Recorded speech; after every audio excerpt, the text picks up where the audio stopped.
On the night of my sister's wedding, my mother's cutting words landed with the force of a hammer, loud, jarring, impossible to ignore. Dressed in her elegant satin gown, she turned to me in front of 100 guests and unleashed an insult so personal it felt like a slap across the face. My cheeks burned, a roaring echo pulsing in my ears, and every pair of eyes in the reception hall settled on me as though waiting for my reaction. In that single shattering moment, all my illusions of family unity crumbled. I never would have guessed how differently things would look 1 week later. A perfect wedding, almost. To outside observers, the wedding was flawless. The venue perched on a sunny hilltop where rows of white chairs faced a gorgeous floral arch. A gentle breeze ruffled the bride's veil, while live music sweetened the air.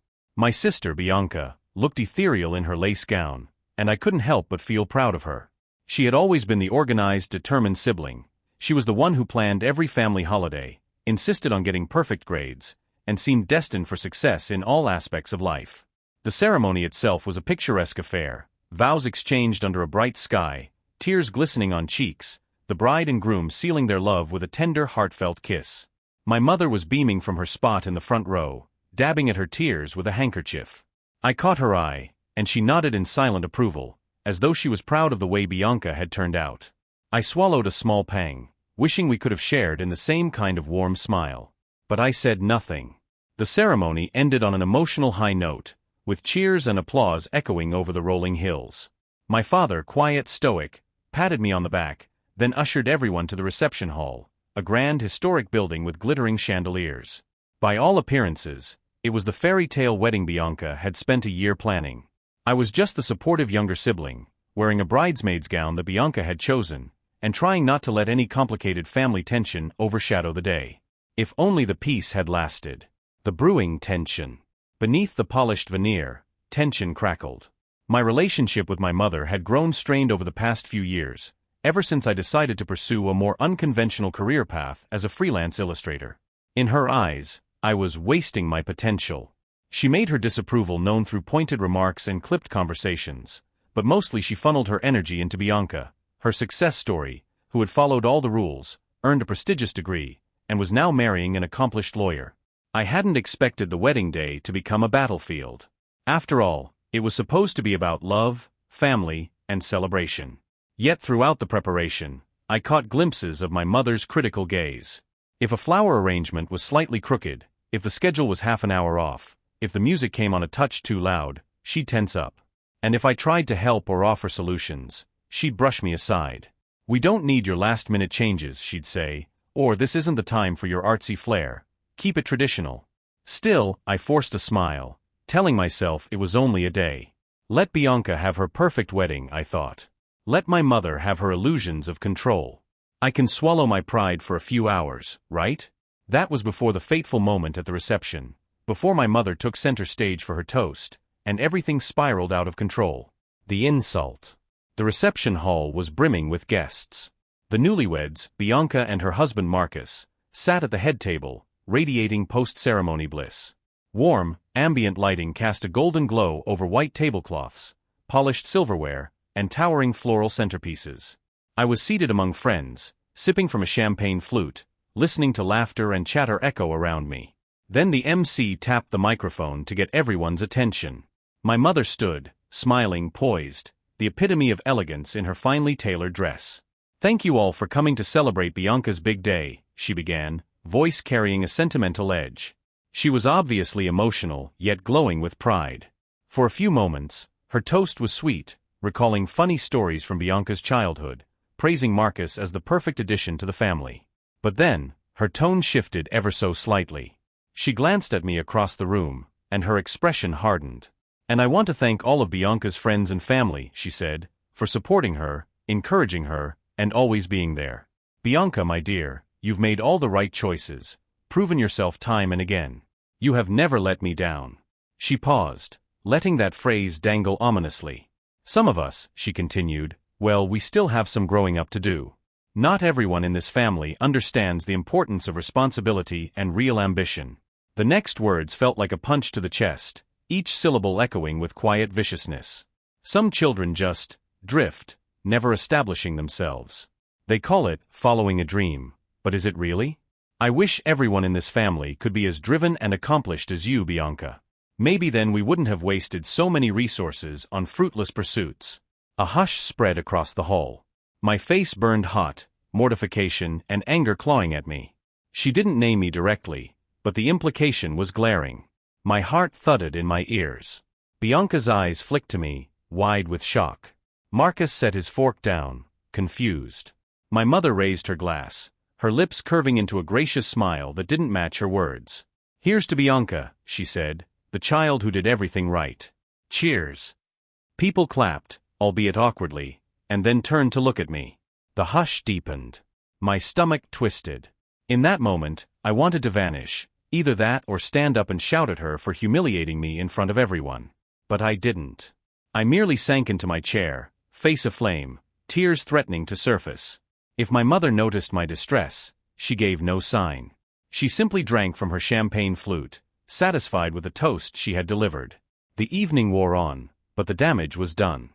At the moment that should have been about celebrating Bianca's future, my mother had singled me out, belittled me before a crowd of strangers and relatives. Nothing would ever be the same. The rest of the reception was a blur of forced smiles and polite conversation. A few guests tried to reassure me with gentle remarks like, "You know how your mother is," or "She's just tense from all the wedding planning. Don't take it personally." Bianca attempted to console me during a brief break between photos and dancing, but she was also preoccupied with her brand new spouse and the overwhelming swirl of well-wishers. I couldn't escape the feeling of humiliation. Each time I glanced at my mother, I found her chatting with a group of guests, wearing that same gracious smile as if she'd done nothing out of the ordinary. My father approached me once, awkwardly patting my shoulder. "Don't let it ruin the night," he murmured. "Your mother's stressed." It felt like a feeble excuse, but I just nodded and looked away. At the end of the reception, after Bianca and Marcus departed for their honeymoon hotel, I slipped out, ignoring the stares of extended family members. I couldn't bring myself to face my mother again that night. Even as I drove home, tears blurred my vision. Anger simmered beneath the surface, but mostly I felt heartbreak. Why had she done it? I'd known she was disappointed with my life choices, but to degrade me so openly? 1,000 questions rattled around my head, none of them with comforting answers. A week of anguish. In the following days, I isolated myself, burying my frustrations in my illustration work, drawing furious lines and bold strokes, as though my pencils could capture the swirl of my emotions. My phone buzzed repeatedly with texts from well-meaning relatives. "Are you okay? Your mom was out of line, but give her a break. It was Bianca's day, let's not dwell on negativity." I couldn't bring myself to respond. A part of me thought I should just brush it off, that maybe I was making too much of the situation. But deep down, that memory of my mother's cruel words in front of 100 guests still made me flinch. My sister, presumably on her honeymoon, was silent. I assumed she was unaware of the full gravity of what our mother had done. Then, on the 4th day after the wedding, I got a phone call from my sister. She sounded tense and worried. "Hey," she began, "how are you doing?" I let out a shaky breath. "I'm okay," I replied, not quite meaning it. "How's the honeymoon?" She gave a reluctant chuckle. "Marcus and I are fine, but, well, Mom told me you stormed out of the wedding. She said you were upset about a small joke she made." My jaw tightened. A small joke? Did she quote the exact words she used? My sister hesitated. "No," she admitted. "She just said she teased you a bit. Look, I know how Mom can be. I was worried about you. And to be honest, I have something else I need to tell you." My pulse quickened. "What is it?" She sighed.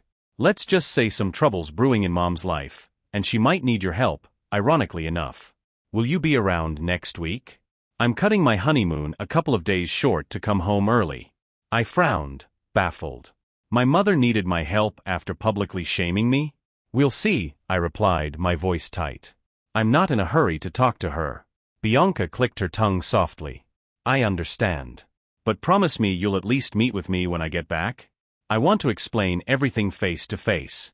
I relented, feeling the weight of familial duty pressing on me. "Fine," I said, forcing my tone to remain even. "I'll meet you. But I'm not making any promises about Mom."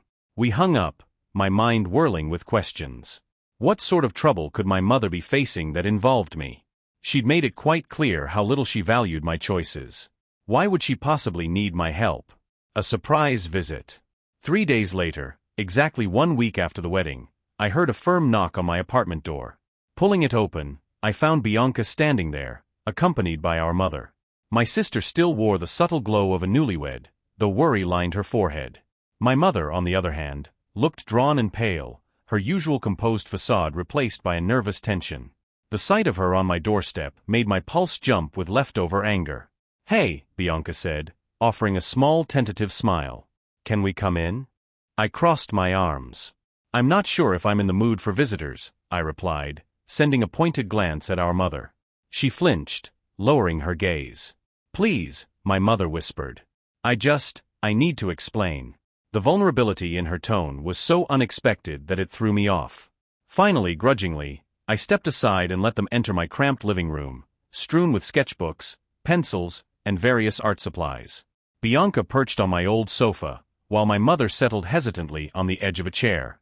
Her eyes darted around the apartment, taking in the mismatch of furniture and the organized chaos of my creative space. She looked uncomfortable, as if she'd never really pictured how I lived until now. Bianca cleared her throat. "Mom has something important to share," she began, giving our mother a meaningful look. My mother's shoulders tensed. She folded her hands, and for a moment, she just sat there. Then she spoke in a soft, halting voice. "I owe you an apology," she said, fixing her gaze on the floor. "I was unbelievably cruel at the wedding. And you didn't deserve that. I'm sorry." I stared at her, speechless.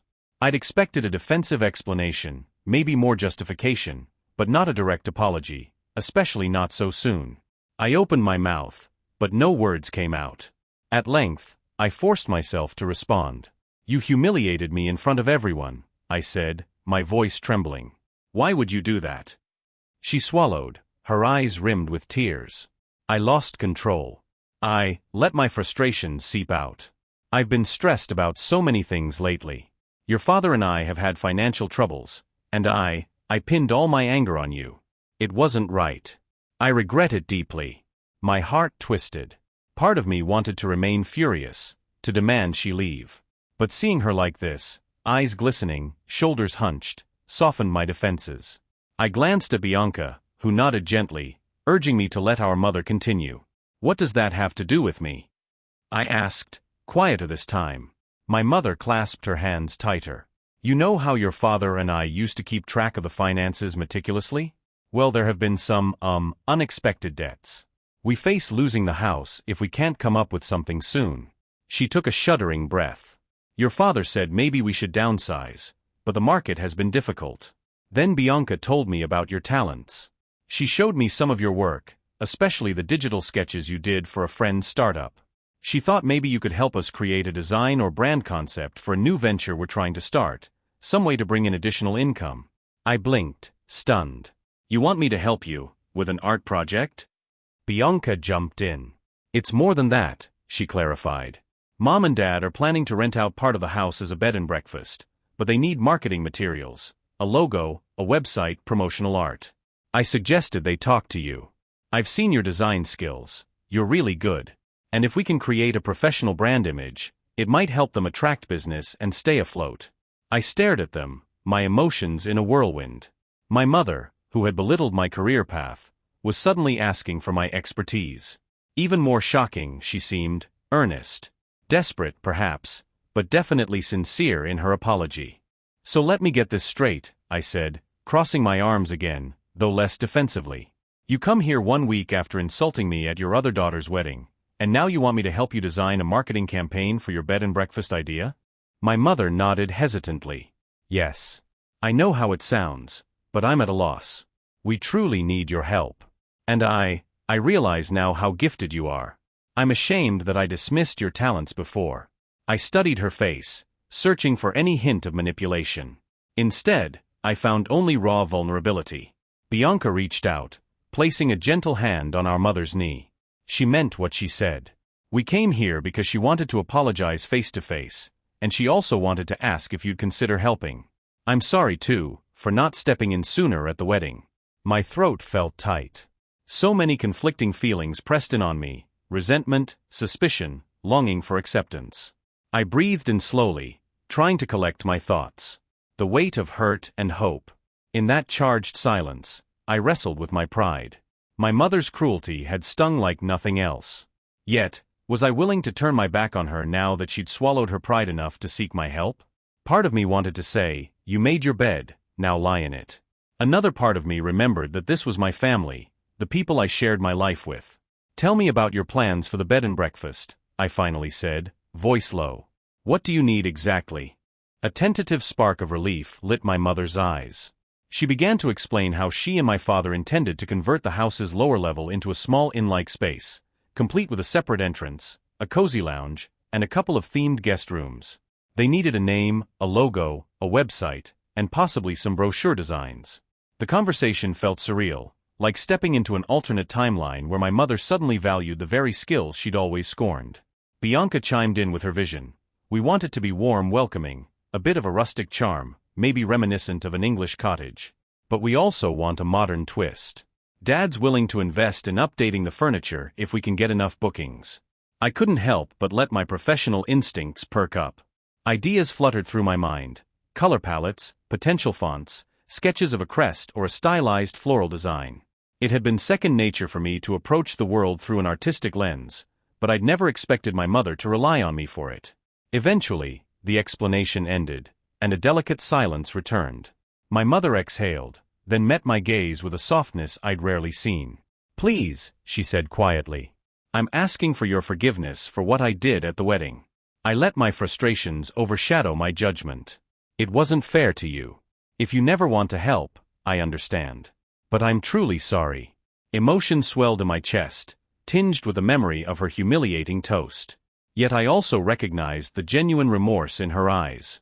My pulse pounded as I weighed my response. On one hand, I wanted to maintain my self-respect, not to come running just because they needed me. On the other, a part of me longed for some healing of this painful rift. The decision. I inhaled, recalling the sting of her words. Some children just drift. A week ago, she'd singled me out for shame. Now, she was humbly asking for my artistic abilities to save her dream. It felt like a bizarre twist. But beneath my hurt lay the love I still held for my family, complicated as it was. Deep inside, I wanted to prove, both to them and to myself, that my work had value. "If I do this," I began, my voice steady, "it's not just about the bed and breakfast. It's about us having a relationship that doesn't revolve around constant criticism. I can't handle you looking down on me anymore. I need respect for what I do." Tears glimmered in my mother's eyes, and she nodded fervently. "I promise," she whispered. I'll do better." Bianca squeezed my mother's hand, then offered me a tremulous smile. "Thank you for even considering it," she said. "You have every right to be upset, but we do appreciate you." I swallowed the lump in my throat. Part of me still wanted to rage, to demand a more public apology, like the one I'd endured. But as I studied their faces, I found that the private moment, with heartfelt words, meant more than any forced speech at another big gathering. "All right," I said, letting out a shaky breath. "I'll help. But let's be clear, I'll give you a professional quote for my design work. I'm not doing this as a favor, this is my livelihood." My mother sniffled, nodding. "Of course," she agreed, her voice breaking. "We'll pay you. You deserve that." An unexpected wave of relief washed over me. The tension in the room eased. We still had a lot of bridges to rebuild, but a path forward had materialized. Maybe it was fragile and uncertain, but it was there. I silently hoped we wouldn't squander this second chance at a healthier dynamic. The work begins. Over the next few days, my mother, Bianca, and I corresponded frequently. I drafted sketches of logos, one featuring a stylized teacup in swirling lines, another with a quaint countryside motif. We brainstormed names: Rosewood Retreat, Willow and Hearth, Oakfern Haven. My father weighed in from the sidelines, occasionally offering practical suggestions about budgeting and renovations. Initially, it felt strange to talk to my mother so often without tension flaring up. She seemed to check her critical tone, offering polite feedback rather than barbed remarks. Bianca acted as a buffer, gently redirecting the conversation if old grudges threatened to resurface. It wasn't seamless, our relationship was too complicated for that, but the difference was palpable. My mother genuinely seemed to respect my input. One evening, I drove over to my parents' house to discuss color schemes. As I arrived, I was greeted by the scent of fresh paint. Boxes of new bedding and curtains filled the hallway. My mother, in old jeans and a paint-splattered t-shirt, waved me in, her face lit with a nervous smile. "Thank you for coming," she said, wiping her forehead with the back of her hand. I noticed a smudge of gray paint near her hairline. "We just finished painting the lounge area. I'd love your opinion." It felt almost surreal, stepping into the role of consultant in the very house where I'd felt so judged. She led me to a small, cozy living room with newly painted walls in a warm cream color. The furniture was outdated, but I could see the beginnings of a welcoming aesthetic. I offered some suggestions about color accents, maybe some cushions in a dusty rose or sage green to tie in with the garden outside. She listened intently, nodding, occasionally jotting down notes. This was the same woman who had rolled her eyes at my creative ambitions just weeks before. The reversal was jarring, but not unwelcome. "Can I ask you something?" I ventured, after we finished discussing decorative options. She set her notepad aside. "Of course," she said, though a hint of anxiety flickered across her face. "What made you so critical of my art in the first place?" My voice was gentler than I expected. "I've always wondered if you just hated the idea that I wasn't following a more traditional path." Her expression grew pained. "It's never been about hating your art," she admitted quietly. "I was afraid, I suppose. Afraid you wouldn't be able to support yourself, that you'd struggle financially. I didn't want you to face hardships you could avoid by choosing a more stable career. But I took it too far. I made you feel worthless." Her voice trembled. "I remember your father losing his job once, and the panic we went through. I never wanted that for you. But I see now how misguided I was, especially after seeing your portfolio. You have real talent. Talent that can help us now. I should have trusted you more." A lump formed in my throat. This admission was decades overdue, but hearing it still felt like a painful relief. "I appreciate that," I managed, blinking back tears. "I really do." We stood there in the newly painted lounge, the echoes of old resentments lingering like a faint shadow, but the glimmer of something closer to understanding taking root. Sometimes, it takes a crisis to crack the walls we build, letting in enough light to see each other more clearly. A shift in dynamic. As the bed and breakfast project continued, our entire family found a new equilibrium. My father and I interacted more than we had in years, discussing design budgets, website hosting, and the feasibility of paid ads. Bianca, though newly married, dropped by to help with the renovations. She joked that she had traded honeymoon cocktails for paint rollers, which garnered laughter from everyone. My mother's apology, though it couldn't erase the hurt of her wedding speech, felt more concrete with each respectful conversation we shared. While we still had flare-ups, moments where her controlling side peeked through, or where I snapped at her for a perceived slight, we always managed to circle back, acknowledging what had happened and trying to move forward. Bianca noticed the difference, too. "It's weird to see the two of you actually collaborating," she remarked one afternoon when we were brainstorming website layouts at the kitchen table. "But in a good way. It's like you've both realized there's more that unites you than divides you." I shot her a grateful smile. My mother, for her part, nodded, though a hint of sadness lingered in her eyes. "I only wish I hadn't let my fear push me to the point of insulting my own daughter at a wedding," she murmured. "I don't know if I'll ever forgive myself for that." Bianca reached over and squeezed her shoulder. "The important thing is that you owned up to it," she said softly. I watched the exchange, a swirl of gratitude and lingering hurt in my chest. But I couldn't deny that things were improving, something I'd never believed possible just a week prior. Unveiling the brand. About 3 weeks after the wedding, I finalized the brand identity for my parents' new venture. They settled on the name Rosewood Haven, a nod to the rose garden that my mother meticulously tended each spring. I crafted a simple but elegant logo, an outline of a blooming rose interlaced with the word Haven in flowing typography.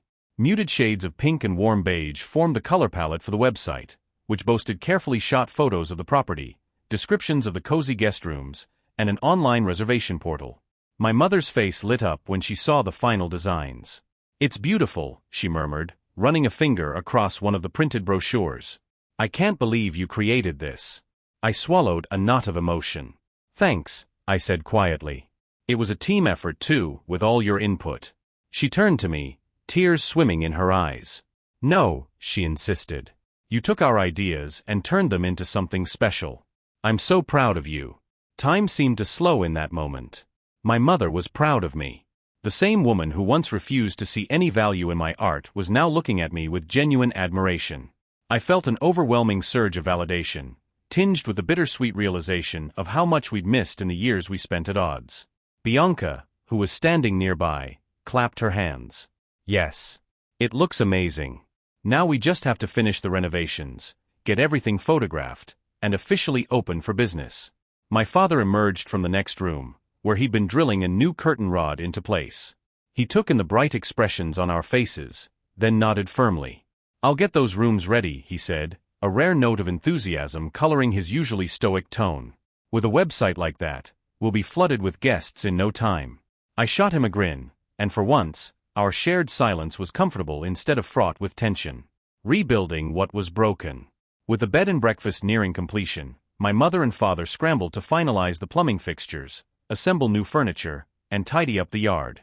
I helped design tasteful signboards for the driveway, while Bianca organized a soft launch party. We invited friends, extended family, and a few local acquaintances for a tour and some refreshments.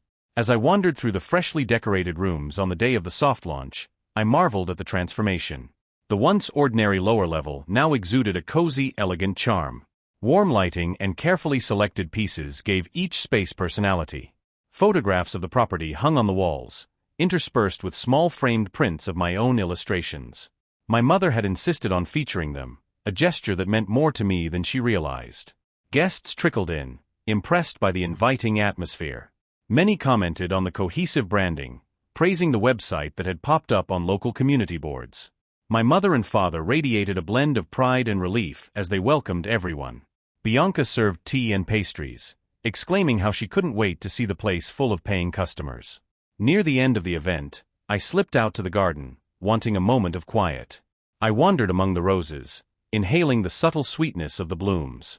Memories of being a child in this garden surfaced, my mother kneeling to show me how to carefully snip off a wilted petal, telling me that with the right care, roses bloom over and over, even if they face storms. I felt a presence behind me and turned to see my mother standing there, eyes reflecting the soft evening light. She stepped closer, her voice hesitant. "I wanted to thank you again, for everything. Not just the designs, but for giving me a chance to mend what I nearly destroyed." I looked down at the roses, thinking of how delicate they were, yet resilient. "You hurt me," I said softly, no reproach in my tone, just raw honesty. "I won't pretend it didn't leave scars. But I do believe people can change, if they really want to." She nodded, tears gathering in the corners of her eyes. "I'm trying. I realized that my biggest fear was that you'd be struggling financially or stuck in a life you hated. But I took it out on you in the worst way. I'm sorry." A gentle breeze ruffled the rose petals, carrying the scent into the air. I looked at my mother, and for the first time since the wedding fiasco, I felt a real sense of peace wash over me. "I forgive you," I whispered, my voice catching. "But let's make sure we keep talking. No more secret resentments." She nodded. "Agreed. I love you, and I'm proud to call you my daughter." The simple statement carried a weight of healing. We hugged, and for the first time in years, the embrace felt unguarded, free from the tension that had once permeated our relationship. By the time exactly 1 week had passed since the bed and breakfast soft launch, the house was booked for several weekends in advance, an almost unbelievable turnaround. Local travel bloggers had visited and shared photos of Rosewood Haven, praising its charm and exquisite branding on social media. The phone didn't stop ringing with inquiries. My father joked that he hadn't expected retirement to turn into a full-time job as an innkeeper. Bianca, returning to her own life post-wedding, called me regularly with updates. "Mom says they have 2 couples coming in next weekend for an anniversary getaway," she recounted excitedly. "They loved the pictures on the website." I could hardly believe the positivity swirling around me. The very skill my mother once dismissed was now the backbone of the family's new livelihood. More importantly, it felt as though we were building something that went beyond just a business. We were creating a space for second chances. One evening, I stopped by the house to drop off some prints for the foyer. My mother and father greeted me at the door, both wearing matching aprons embroidered with the words Rosewood Haven. My mother handed me a small envelope.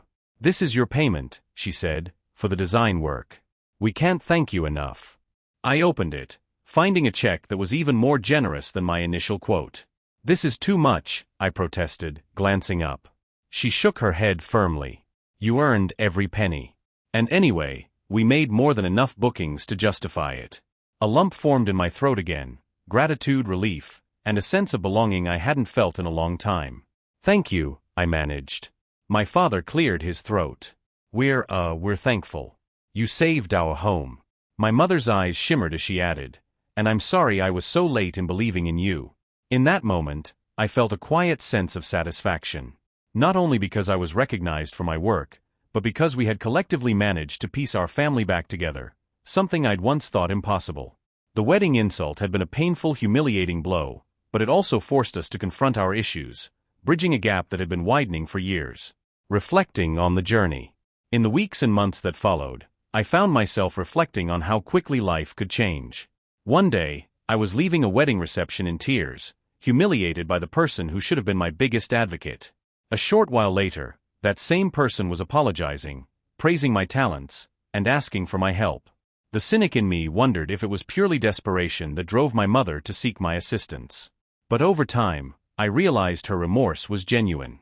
She'd confronted the painful truth that her fear and criticisms had pushed me away. As Rosewood Haven officially opened, I took on more freelance projects, new clients attracted by the success story. Word of mouth spread that I was the designer behind the quickly popular bed and breakfasts branding. My career, once a point of contention, now flourished with the support of the family that used to belittle it. And ironically, my mother and father's newfound gratitude fueled my confidence, helping me secure even bigger, more ambitious commissions. Bianca, meanwhile, thrived in her own new life. She and Marcus settled into married bliss, but she stayed close, wanting to remain part of the B&B's continued growth. She confided that she'd always struggled under our mother's high expectations, too, though it manifested differently for her. We bonded over the realization that none of us had been truly spared from the anxiety that came from trying to please an exacting parent. Now we recognized that building each other up was far more rewarding than tearing each other down. I no longer had to hide my sketches or hold my breath whenever I mentioned a new freelance client to my mother. Instead, she'd show genuine enthusiasm, occasionally offering constructive, not belittling suggestions. It was a learning curve for both of us. She was learning how to give feedback without veering into criticism, and I was learning how to receive input from someone who once dismissed my entire career path. A final family gathering. Several months after the wedding fiasco, we held a small family gathering at Rosewood Haven, partly to celebrate Bianca's birthday and partly to mark the B&B's success. The sun was setting behind the rolling hills, casting a soft orange glow over the property. Guests milled about, admiring the lush rose garden and sipping on chilled lemonade. In the newly renovated lounge, I hung up a framed copy of the original Rosewood Haven logo, wanting it to be a permanent reminder of how we turned a crisis into something beautiful. My mother walked in, paused to look at the logo, and then turned to me. Her eyes shone with emotion. "It's funny," she remarked, brushing a speck of dust off the frame. "A few months ago, I never would have believed that you, of all people, would be the one to help us save our home and bring this family closer." A gentle warmth spread through my chest. "And I never would have believed you could say something like that." She reached out and gently squeezed my shoulder. "I'm sorry it took me so long to see your worth. I'll spend the rest of my life making it up to you." Outside, Bianca called for us to join everyone on the patio. My mother and I exchanged a smile, then headed out. The sight that greeted me filled me with a deep sense of gratitude. My father was joking with some guests, an apron tied around his waist. Bianca laughed with Marcus, wine glass in hand. Sunlight bathed the group in a warm glow. It wasn't a fairy tale wedding or a perfect family portrait, but it felt honest, full of love earned through effort and forgiveness. I found a chair at the edge of the gathering, letting the laughter and good conversation wash over me. The memory of that humiliating moment at Bianca's wedding still lingered in the back of my mind. My mother's sharp words, the stares of the guests, my cheeks blazing with shame. But now, those wounds felt more like scars than open cuts. They reminded me how far we'd come, how sometimes the darkest moments can light the path toward reconciliation, if only we're willing to confront them head-on. Just then, my mother approached with 2 glasses of sparkling cider. She handed me one, and we clinked them together gently. "To you," she said softly, "and to the road we traveled to be here." I smiled, tears pricking at my eyes. "And to the future," I added. "May it be kinder to all of us." We drank in companionable silence, a vow unspoken between us. Never again would we let fear and criticism build a wall that separated us. We had confronted the damage, apologized, and worked side by side to create something beautiful for our family. And if one public insult had sparked this journey, I could at least be grateful that it forced us to face what was broken and mend it, piece by piece.